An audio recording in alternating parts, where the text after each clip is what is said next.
Hey nerds, welcome to Jared Bear Reacts. It's time for the Stranger Things Season 4 recap. If you're new to the channel, at the end of each of our big shows, we do a recap. So no reaction today. Tomorrow's going to be trailers and stuff because we don't have Season 5 until 2023. What we do for this is I do a very quick recap of a brief summary of Season 3, and then we get into the JerAwards. Look ahead to Season 5 a little bit. JerAwards include favorite episode, favorite show, favorite characters, etc. Are in Memoriam to wrap it up. And then that's what we're going to have for it. You guys can also let me know in the comment section your own winners for the JerAwards. Once you hear the nominees and categories, you can have your own nominees, obviously. You can make up your own categories if you want to as well. I don't mind. I like reading your all's responses and comments. And we're going to hop into Season 4. Before I even get into the recap, I just want to say I really, really, really enjoyed Season 4. And I also need to say that I didn't know that Dr. Brenner, I didn't know why he looked so familiar. That's literally Foley from The Dark Knight Rises. And to top that off, the reason I actually know him when he was much younger, that is Joker. Not from Batman, from Full Metal Jacket. That is Joker. He starred alongside Vincent D'Onofrio in Full Metal Jacket as Sergeant Pyle, whatever the fuck his name was. Regardless, Joker. So good. I didn't know that. I literally just kept staring at him, and I saw it on IMDb, and I went to Full Metal Jacket, and I'm just like, that is him. Holy shit. Mind blown. Anyways, let's get into it. So Season 4. What an effing season. Coming off the heels of Starcourt Mall shutting down, coming off the heels of them mourning for Hopper out in California, Joyce gets a package from Russia, from an American, from that stinger, blah, blah, blah. We're getting into Murray. We now know that Hopper's alive, and she has to go break him out of prison. She has to give up $40,000 that's in the trust fund, basically for 11. She tells the kids she has a conference, and her and Murray go about their business. 11, meanwhile, she's in school, and she's been getting bullied this whole time, and she's waiting for spring break because Mike's supposed to come visit her. She deals with some bullies. When Mike gets there, she kind of tells Mike that she's the popular kid. That's not how it plays out. Mike sees her get bullied. 11 retaliates, breaks a nose. She goes to jail. Ends up getting intercepted, and she meets with Owen, talking about she has to save the world and she has to get her powers back, and he thinks he has the means to do so, which involves Dr. Brenner, who's been alive this whole time. We never saw him die in Season 1, and that one guy was getting Vader choked by 11 pointed out that I can take you to him, Papa's still alive, and now Brenner has to help her get her powers back. Lucas on the basketball team ends up hitting the game-winning shot the same night that his friends have to actually play D&D with a new character named Eddie Munson. So Erica rolls a nat 20. They kill Vecna basically in their board game, Vecna's Curse. On the flip side of it, Lucas hits this game-winning shot, state championship, division championship for his high school basketball team. Lucas's character arc is he wants to be popular. He doesn't want to be a nerd anymore, and he kind of sacrifices a little bit of relationship with his friends for the moment. This new girl, Chrissy, has been having these visions, these bad headaches. She doesn't know what's going on. She's being tormented, almost like psychedelics. She goes to Eddie to buy drugs. She gets lifted up in the air. Her shit snaps up. Nobody knows what the fuck happens. She was murdered by Vecna, and now the whole town just assumes that Eddie murdered her, as they normally would in this situation. This brings in Nancy to the thing. Her and Jonathan have strains. They tease her getting back with Steve, yada, yada. Nancy comes in to kind of check out what's going on. Her little buddy Fred gets gaffled. He's snapped up. And now we know Vecna's out here killing folks. So they now know that a gate's open somewhere. This leads to multiple different things. Hopper gets freed from jail. Him and Joyce make out. He ends up going back to jail to help try to fight this monster. We get clues about who Vecna may actually be. While Eleven's getting her powers back, they have to show her the past. And this creepy fucking doctor guy's like, hey, I know a lot about number one. You should do what he did. She's like, how you know about him? He's like, that's a story for another time. Doesn't have a happy ending. Bam. Spoiler alert. He's number one. That's easy, clear as fuck to find. 11, not knowing this, removes the chip from the side of his neck, and they plan an escape. Except the massacre they showed at the beginning of the show was actually fucking 1 killing everybody. It wasn't 11. They pulled the rug out from underneath of us. With that out of the way, we now know who Vecna is, and he's on a tear.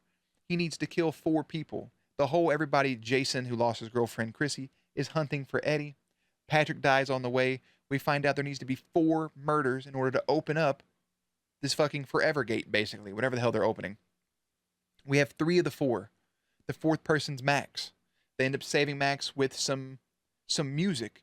And the only reason they find that out is because they go to an insane asylum and bam, they visit Victor Creel, who is Robert Englund. Yeah, that Robert Englund. And we come to find out that he had a son, blah, blah, blah. As they kept his eye. He tried to take his eyes out, whatever the fuck it was. That's beside all the points. The little boy, Victor Creel's son, is Henry. Vecna/Henry/1 leads to a showdown between 11 and Vecna. 11 kind of wins, but not really. Vecna ends up winning. He kind of snaps Max's shit up. They all separate to try to plan out how to kill this thing.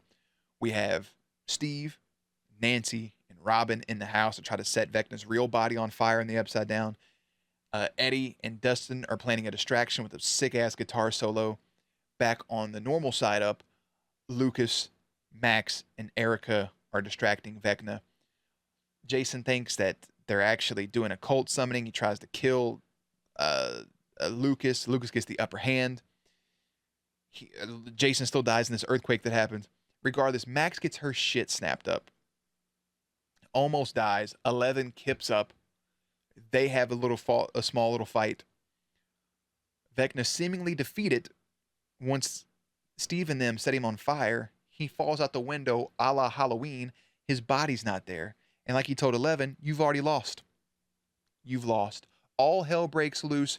The fucking ground crumbles. Everything shakes. It rips. It roars. It tears. People move out of Hawkins. Our main group goes back to Hawkins. Huge reunion. The biggest one of all, Hopper and 11. Everybody's together, but now the Upside Down is in the right side up. It's here. And now we have to wait until season 5. A very somber ending. Our people lost, and I love when people lose. It's such a refreshing thing to see, just like Avengers Infinity War. They lost. It's over with. It's done. Now they have to wait for the upcoming fight, and 11's there. Oh, she needs everything to bleed. Both nostrils, both eyelids, both ear holes. And that's season 4. I love season 4. I think this is great. I'm still torn between if I like season 4 or season 3 more. Season 4 could have been perfect. It could have easily been the best season after those first 2 episodes. Falls off a little bit. I would have done more with Vecna, but at the end of the day, it's a really, really fire season. It's really, really good. And that's just the soft recap of it. I may have left some stuff out. I'm going off my memory. I didn't take notes for this. And yeah, without further ado, we're going to get into the JerAwards. And we're going to kick things off with favorite episode. Here are your nominees. Episode 1, 2, 4, 5, 7, and 9. Episodes 3, 6, and 8 getting left off. The episode titles in order of how I read them. Episode 1, The Hellfire Club. 2, Vecna's Curse. 4, Dear Billy. 5, The Nina Project. 7, The Massacre at Hawkins Lab. And number 9, The Piggyback. I'm not gonna lie, Massacre at Hawkins Lab is so good. That reveal while seeing it coming was really nice. And the monologue by Vecna/Henry/1 was really fire. But my favorite episode is episode 1, The Hellfire Club. Perfect episode. Maybe one of my favorite opening episodes to any show. I say that a lot, but every time I see a better one, the parallels of the basketball game and the Dungeons and Dragons game and seeing where that story was going and seeing Chrissy's evolution of that character just in one episode. The Hellfire Club, season 4, episode 1. Phenomenal. For favorite scene, your nominees. Season 4, episode 1, Eddie's intro. From also 4-1, Lucas's game winner / Erica's natural 20. From 4-2, Dustin teaming up with Steve. From 4-2, Elle hitting Angela in the face with a roller skate. From 4-4, the team saving Max. From 4-5, Hopper's escape. From 4-7, Hopper and Joyce's reunion. From 4-7, Vecna/1's monologue. From 4-9, Eddie's solo. The 4 tolls. Hopper and Elle's reunion. I have co-winners for favorite scene. Winner number 1 is Hopper and Elle's reunion because water works. And my favorite scene of the entire season, believe it or not, Lucas's game winner / Erica's natural 20. That whole scene playing back and forth was executed absolutely fucking perfectly. Eddie's intro was also really good, but those are my favorite scenes. Most heartbreaking scene, your nominees. From 4-1, Elle being bullied. Max talking to the counselor. Lucas not going to celebrate with his friends. From 4-2, Elle being bullied in front of Mike. Eddie telling his side of the story. From 4-4, Max's almost doom / Billy's letter. Elle calling out Mike on not saying I love you. From 4-7, Elle seeing all the dead kids. From 4-7, Nancy seeing Barb in the Upside Down. And both from the finale, Lucas telling Erica to get the ambulance for Max, and Eddie's death. I wasn't that upset about Eddie's death because I don't think his character could have been fleshed out more. I get that he was hiding, but there's a lot more to that character to be desired if they would have done more. Easily the most heartbreaking thing for me is Lucas telling Erica to go get an ambulance, because I was kind of upset what was happening to Max, but it wasn't until he was sitting there screaming, holding her body, that it actually started to affect me.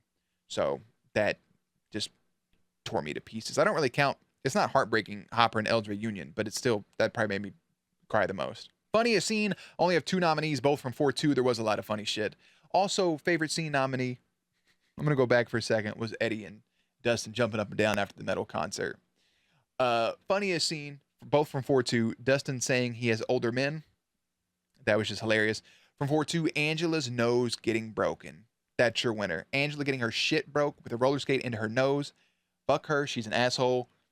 Elle should have hit her twice. Favorite kiss, 2 nominees from season 4, episode 1, Elle and Mike's kiss. That was the only time they kissed.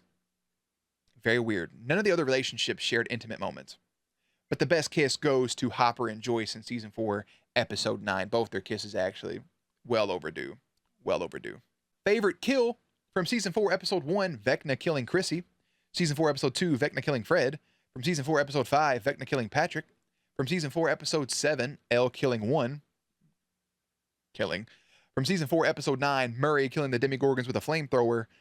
But your winner, and also nominee from season 4, episode 9, is Hopper slicing the Demogorgon's head off. So fucking good. Decapitations go a long way with me.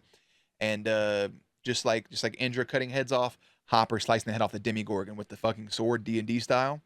Fire. Favorite quote from 4-1, it's okay to not be okay. But I'm going to tell you guys, I have an even better quote from season 4, episode 6. Are you ready? From the swim team, Steve, and his quote of him saying he was co-captain. That's my winner for favorite quote. Favorite ship. I'll take a backseat here normally.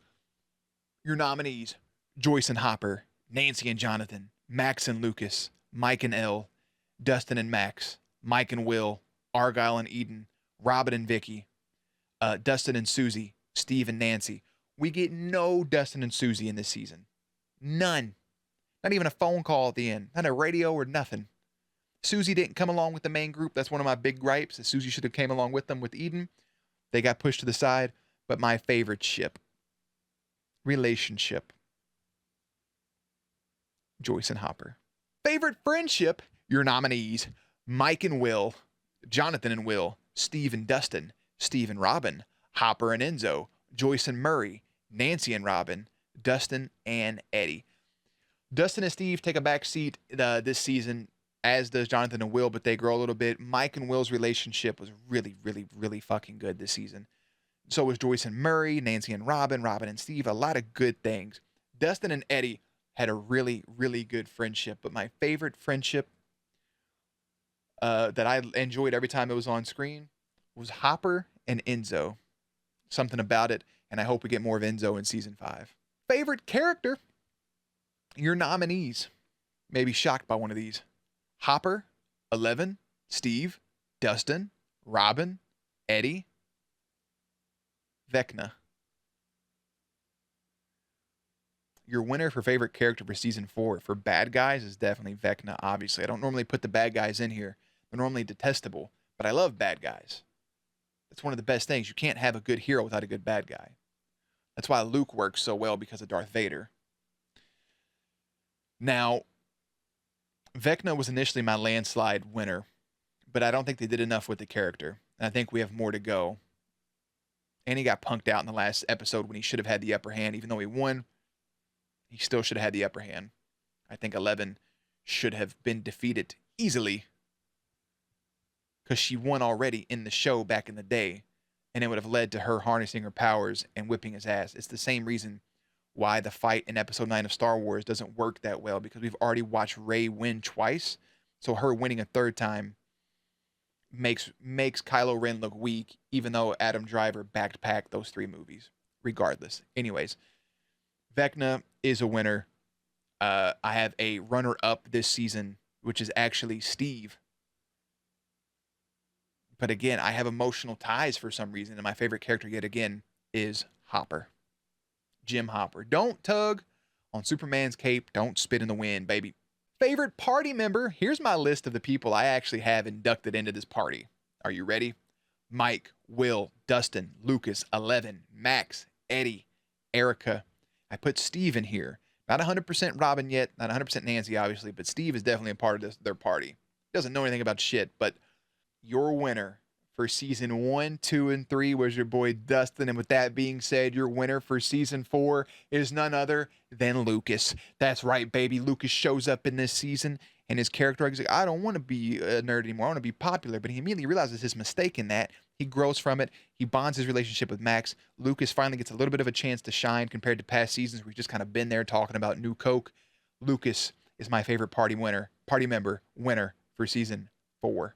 Least favorite characters, I have co-winners, Angela and Jason. Fuck them both. I hope Angela's nose is forever broken, and I'm glad Jason's dead. Most underrated character this season goes to Enzo. Just is what it is. As for season names,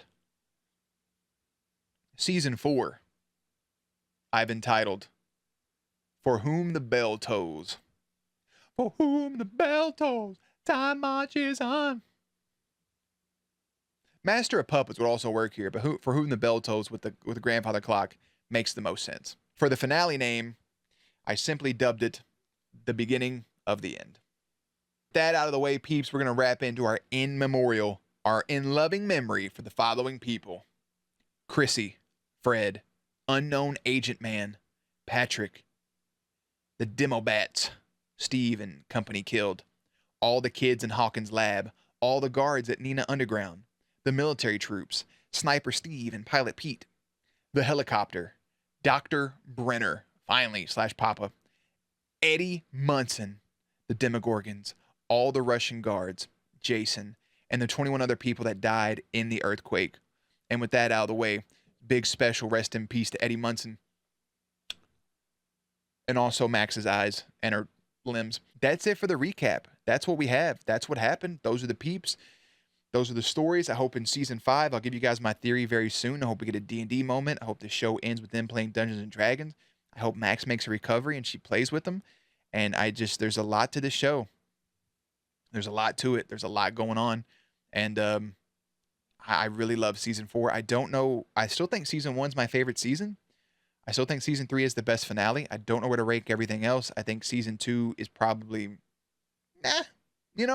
season 2 season and finale may be at the bottom tier, but it doesn't mean it's bad seasons. Everything else is just really, really great. And having Vecna here is perfect, and I can't wait for season 5 to watch Ella and Vecna and the party have one last showdown, and I hope everybody gets a happy ending. I think people will die, and I think we'll have emotional moments, and I'm looking forward to it. So I'll see you guys in 2023 to wrap up. We will have trailers and everything. We are going to do that. We're not going to do character rankings. We're not going to do a full show recap because it's not done. We'll wait until season 5 is finished. I will see you guys in the latter half of 2023 for Stranger Things Season 5. And on that note, I'm out. Links and everything will be in the description box down below. Playlist will be up on screen. As always, stay cute, stay hydrated, and I will catch you on the next one.